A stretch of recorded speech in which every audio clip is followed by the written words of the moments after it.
I've been attached with the feeling of now waking up with you by my side.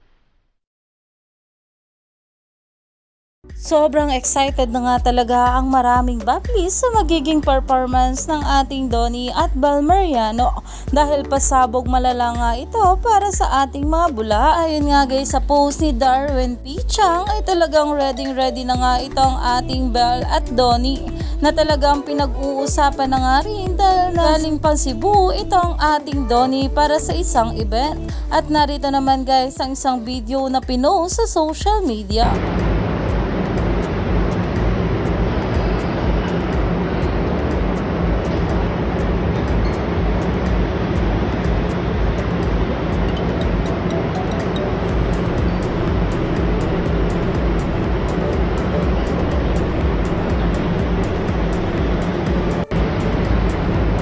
Sobrang aga nga ng ating Donnie Pangilinan para sa concert ng ating Belinda na sobrang naghahanda na nga rin para sa concert nito. Kaya naman abang-abang tayo sa bawat update patungkol kanila Donnie at Bel, lalo na at for the rehearsal na nga itong ating couple. Kaya naman stay tuned lang tayo for more update kila Donnie at Bel sa mga susunod pa na ayuda. Lalong lalo pa nga tinaabangan na ang nasabing concert ni Bel mamayang gabi.